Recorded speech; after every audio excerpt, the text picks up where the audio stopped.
Привет, друзья! Спасибо, что вы заглянули на мой канал. Меня зовут Юля, мне 53, и я действительно уже по-настоящему переезжаю в Испанию. И здесь я буду рассказывать о своем пути иммигранта и женщины за 50, у которой, надеюсь, впереди много всего интересного. Ну, как видите, я в прямом и в переносном смысле на чемоданах, баулах, контейнерах. Скоро я совсем уже реально, действительно, по-настоящему переезжаю в Испанию. И вы знаете, прокрутив назад пленку, но с того момента, как я получила одобрение, начала готовиться к переезду, я сама себе удивилась, потому что я провела такую огромную, такую большую работу. Помимо того, что я готовилась к переезду, это, в общем, занятие очень архисложное.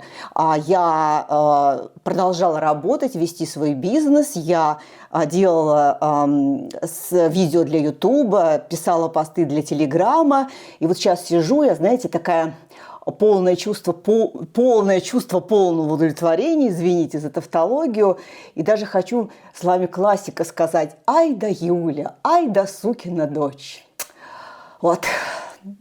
Ну ладно, минутка восхищения собой закончилась, тем более я знаю, что многие мои подписчики не любят, когда я хвастаюсь, хотя бы почему и нет.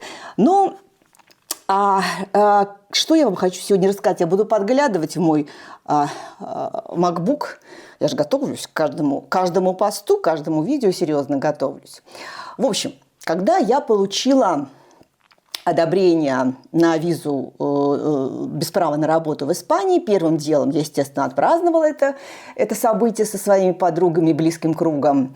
А второе, я села и составила список вещей, которые я должна была, список дел, вернее, которые я должна была сделать до отъезда в Испанию, в России. Честно говоря, я его составила и пришла в легкий ужас, потому что там был список из 40 пунктов. Но самое главное, кстати, он был сначала покороче, но после того, как я этот список опубликовала в своем канале в Телеграме, то мои любимые подписчики его существенно дополнили очень полезными, кстати, очень важными вещами, и вот он расширился до 40 пунктов.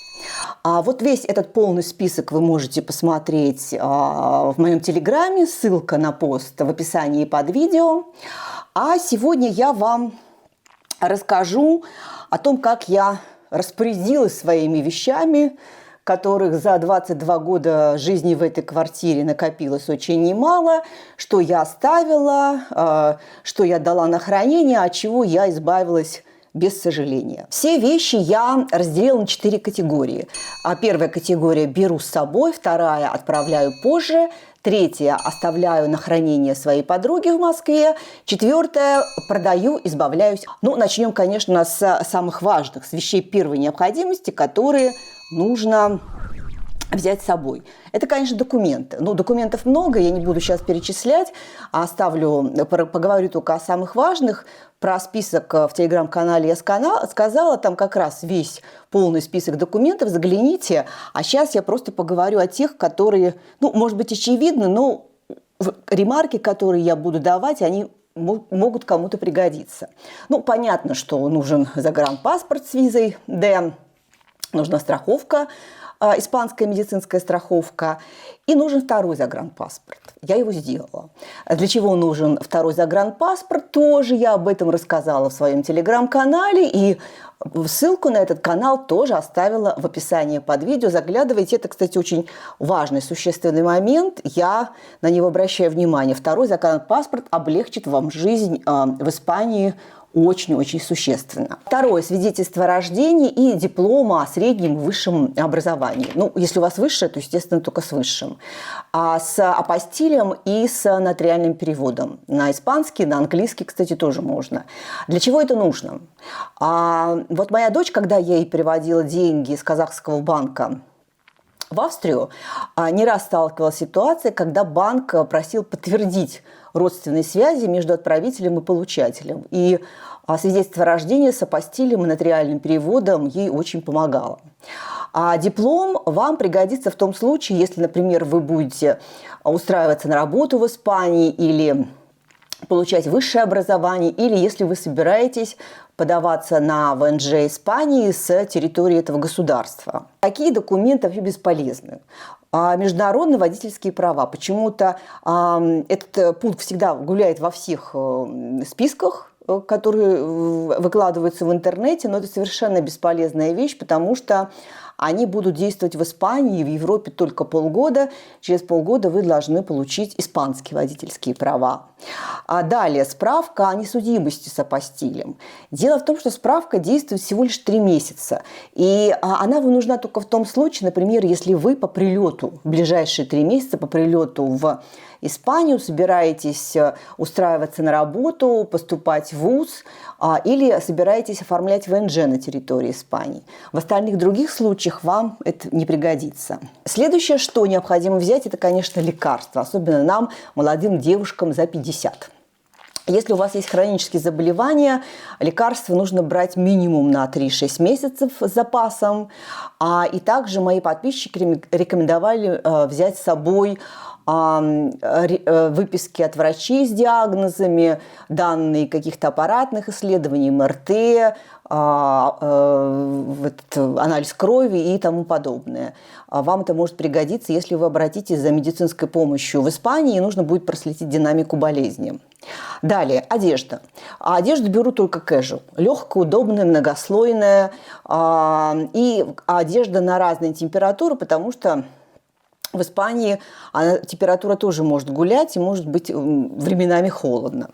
Далее, обувь. Обувь беру только комфортную, пару кроссовок, пару городских туфель и сандалий, потому что я еду в лето. Следующий пункт – это техника. Для меня это просто крайне важно. У меня техники много, помимо моего любимого ноутбука у меня камера, штативы, аккумуляторы, стадикам, в общем, много всего. И еще не забывайте брать вот эти вилочки, желательно с несколькими USB-входами, и всякие кабели, переходники, это все вам тоже может пригодиться. Далее я беру с собой диск с семейным архивом. Это для меня очень важно. У меня он всегда хранился, весь семейный архив на отдельном диске, но параллельно я весь семейный архив, все семейные фото и видео закачала на Яндекс.Диск в облако, и вам рекомендую это сделать, потому что был случай в моей жизни, когда у меня грохнулся жесткий диск, и я платила какие-то бешеные деньги, чтобы восстановить его, потому что на нем были ценные фотографии моей дочки, меня в юности, моей дочки маленькой, моих родителей. Я считаю, что это самое бесценное в моей жизни. Далее я беру с собой уходовую декоративную косметику, куда нам тоже девушкам за 50 необходимо выглядеть хорошо. Но я беру такой стартовый набор, потому что он все-таки тяжело весит. В Испании я докуплю то, что мне надо. И беру с собой украшения, всякие там мелочи, маникюрные ножницы, пилочку. В общем, у каждого свои мелочи, не забывайте про них. Следующая категория вещей – это то, что я отправлю позже. Отправлю позже я дорогую демисезонную одежду и обувь. Я ее запаковала, оставлю на хранение у своей подруги, и позже, уже ближе к холодному сезону, она мне отправит. Те вещи, которые я решила оставить на хранение в Москве у моей подруги, это фамильный сервиз, который подарили моим родителям в 1956 году на их свадьбу. Это драгоценная вещь, это семейная реликвия. Далее весь семейный архив я оставляю своей подруге и 1-2 комплекта зимней одежды. То бишь там пуховик короткий и длинный и 2 пары зимней обуви. Это на тот случай, когда я буду зимой приезжать в Москву и утепляться, потому что в Испании тепло, там зимняя одежда не нужна. Также я своей подруге оставила гендоверенность на все. Российский договор аренды, я сдаю эту квартиру, буду ее сдавать. Удостоверение на захоронение родителей, на тот случай, если понадобятся какие-то работы на могиле моих родителей. Документы на ИП, своему партнеру я оставила гендоверенность на ИП. И свидетельство о регистрации квартиры, вдруг, если я по доверенности буду продавать свою квартиру.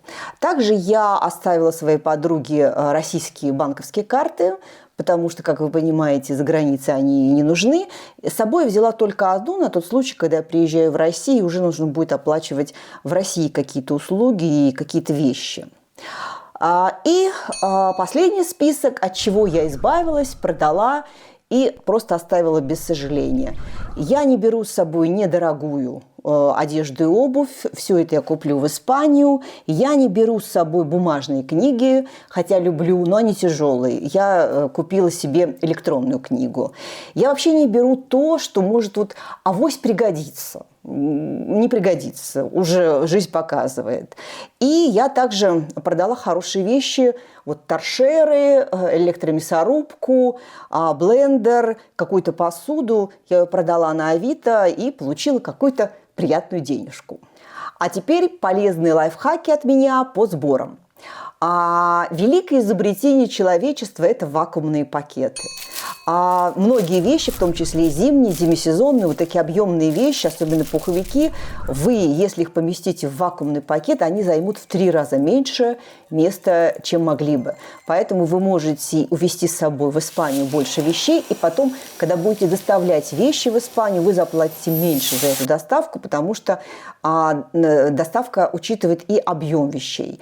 Чем объемнее ваша посылка, тем больше стоит перевозка.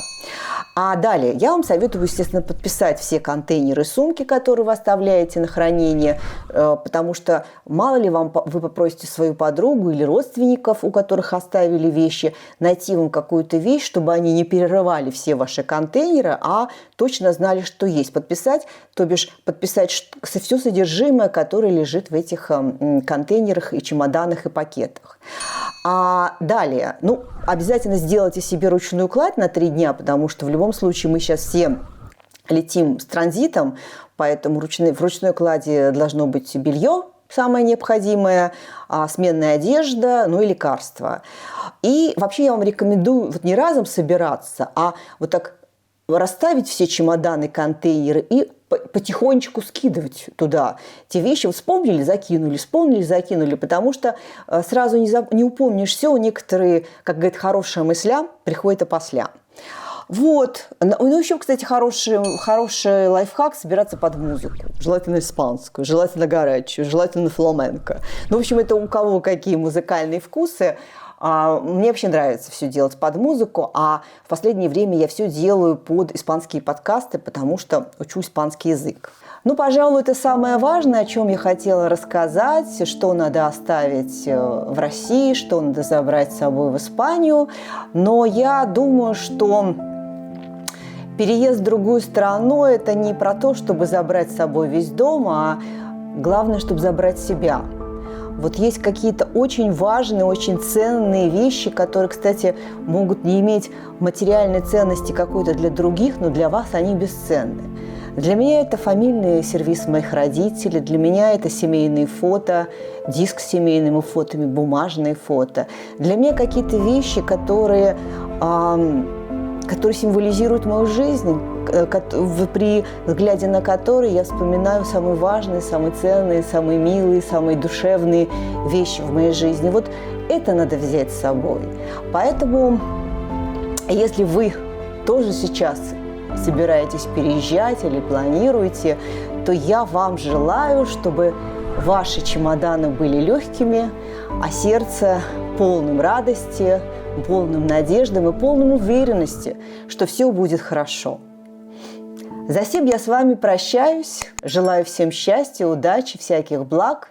Целую, ваша Юля.